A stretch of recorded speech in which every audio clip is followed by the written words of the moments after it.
how can anyone do something like this? And for that, I have to explain to you what is RSS. RSS, Mr. Narendra Modi is a life member of RSS. RSS was an organization that was inspired by Adolf Hitler and Mussolini, came about in 1925.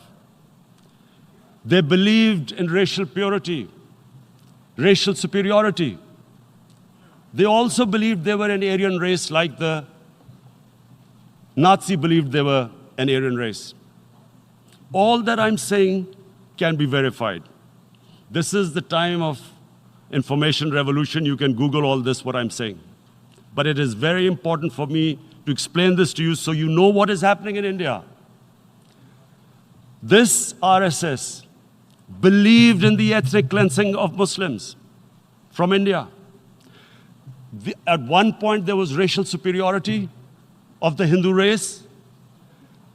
Secondly, it was hatred for the Muslims and for the Christians because they believed that this golden age of Hindu civilization was stopped because of Muslim rule centuries back and then the British rule of India. So it was racial superiority and hatred for Muslims and Christians. This is openly stated. You look at the founding fathers of RSS, Golwalkar and Savarkar. Just Google them and you'll find out. And this ideology of hate is what murdered the great Mahatma Gandhi in 1948. It was this ideology of hate that made Narendra Modi in 2002 do a pogrom against Muslims in Gujarat when he was the chief minister. He allowed 3 days for these RSS goons who were inspired by the Hitler brown shirts. They actually wear brown shirts. This RSS, the Congress Home Minister gave a statement that in RSS camps, terrorists are being trained. And these terrorists butchered 2,000 Muslims and 150,000 Muslims were made homeless. Narendra Modi could not travel to the US because of that. And I need to make you understand this background before I explain to you that what sort of a mindset would lay siege to 8 million people with 900,000 troops. Women, children, sick people, locked in as animals. In fact, of what I know of England, if 8 million animals were locked in, the RSPCA would have made a lot of noise about it. These are human beings.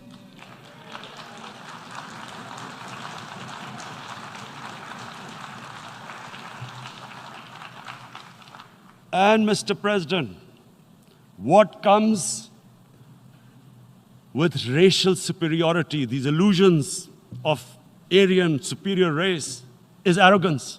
The two go together. And it's arrogance that makes people make mistakes and do stupid things. Cruel things like what Narendra Modi has done. It's sheer arrogance. And it's arrogance that has blinded him from the fact that what is going to happen when the curfew is lifted? Has he thought about it? This hasn't been thought through. What is he going to do when he lifts the curfew? Does he think that people of Kashmir will quietly accept the status quo because India has changed the constitution and taken away the special status? They'll accept that? Mr. President, 100,000 Kashmiris have died in the past 30 years because they were denied the right given by the United Nations, the right for self-determination. 100,000 have died and 11,000 women have been raped. There are 2 human rights, United Nations human rights reports on this. The world hasn't done anything because India is a huge market, 1.2 billion people. Sadly, The material prevails over the human. But this has serious consequences. Again, I repeat, that's why I'm here. Look, what is going to happen when the curfew is lifted will be a bloodbath. The people will come out. There are 900,000 troops there. They haven't come to, as Narendra Modi says, he's done this for prosperity of Kashmir. This is supposed to be for the development. These 900,000 troops, what are they going to do when they come out? There'll be a bloodbath. Has he thought it through what happens then? Mr. President, has anyone thought that what happens when there is a bloodbath? What do you think the impact will have on people of Kashmir? What do you think they will think? The way they have been boxed in their houses, treated like worse than animals, no rights. Thousands of all the political leadership has been arrested, taken out of Kashmir. Even those Kashmiri leaders who were pro-India have been taken out. 13,000 boys have been picked up and taken to God knows which destinations. So what do they think? What will the people of Kashmir do when they lift the curfew? They will be out in the streets. And what will these soldiers do? They will shoot them. They've already used pellet guns, blinded young boys. In the last 6 years, the 5 years, the oppression that has gone on in Kashmir. And so, Kashmiris will be further radicalized. Mr. President, there will be another Pulwama. And guess what? India will blame us. They're already blaming us. They're saying all this is happening because of Pakistan. One of their defense ministers said, there are 500 terrorists lined up on the border to go in. Why would Pakistan send 500 terrorists when there are 900,000 troops? What impact are they going to make? What will they do? And don't we know that the moment there is some terrorist attack, all that will happen is there'll be further cruelty and oppression of the people of Kashmir. We will just give the 900,000 troops to further crush the people of Kashmir. And then we'll give the Indian government an excuse that, look, Pakistan is a terrorist state, and this mantra that has gone on, Islamic terrorism. The moment you use this catchword, Islamic terrorism, the whole world turns away. No one talks about human rights. You can do whatever you want, which is what has happened in Kashmir, because they keep using this word, Islamic terrorism. And this is what they're doing right now. What do we benefit from further increasing the cruelty on the people of Kashmir? And why would we want this? But there is no other narrative left for India. As when they lift the curfew, whatever happens, Pakistan will be blamed, and there is always a danger of another Pulwama. They might come and bomb us again, and then another cycle might start. And what does Narendra Modi think? That 180 million Muslims of India are thinking right now. Aren't they watching these Kashmiris stuck inside for 55 days they've been stuck in? Aren't they watching? What do you think? Don't you think that the Muslims will be radicalized in India? And I'm talking about 180 million people. And when they get radicalized, there will be some incident in India somewhere down the line. Again, we will be blamed. And I'm warning you right now, again, we will be blamed. And Mr. President, what about 1.3 billion Muslims who are watching this? And they know that it is only happening in Kashmir because they're Kashmiri Muslims.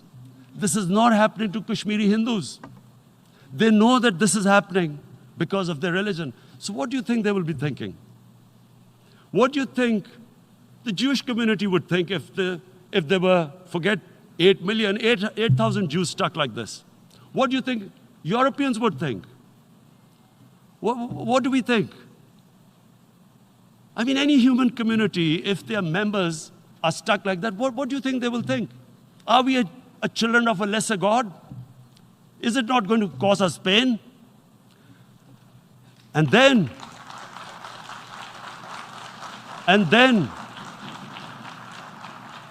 I'll tell you what will happen. People will, in the 1.3 billion Muslims, someone will pick up arms. I know we've been brought up with films, Western films. This good, decent guy doesn't get justice. He decides to pick up a gun and start seeking justice. There was a film made in New York, famous film called Death Wish. This guy gets mugged by and his family, his wife gets killed or something. He can't get justice. He picks up a gun and he goes around shooting muggers. And the whole cinema cheers him on. So what do you think the Muslims are thinking right now? If there is a bloodbath, there will be Muslims becoming radicals, not because of Islam, but because of what they will see, that there's no justice when it comes to Muslims. There were Rohingya Muslims, Myanmar, who are, God knows, almost 1 million people out, ethnic cleansing. What was the response of the world community? So what do you think will be the response of 1.3 billion Muslims? I picture myself. I'm in Kashmir. I've been locked up for 55 days. I've heard about, and there are rapes, Indian Army going into homes, soldiers. Would I want to live this humiliation? Would I want to live like that? I would pick up a gun. You're forcing people. You are forcing people into radicalization. When people lose the will to live, what is there to live for? And this is what, if you can do this to human beings, you are actually radicalizing people. And so, Mr. President, I want to repeat here, this is one of the most critical times. There will be a reaction to this. Pakistan will be blamed. 2 nuclear-armed countries will come face to face like we came in February. And before we head in that direction, the United Nations has a responsibility. This is why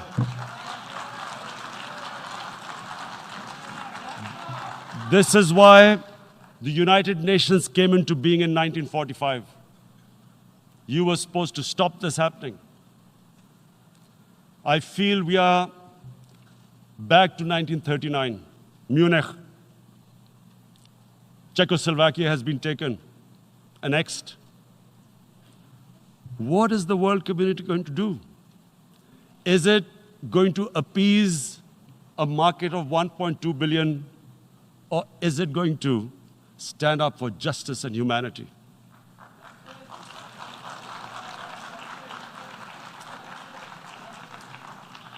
If this goes wrong, you hope for the best, but be prepared for the worst. If a conventional war starts between the 2 countries, Mr. President, if a conventional war starts, and anything could happen, but supposing a country 7 times smaller than its neighbor is faced with the choice, either you surrender or you fight for your freedom till death, what will we do? I ask myself this question. And my belief is, La ilaha illallah, there is no God but one. And we will fight. And when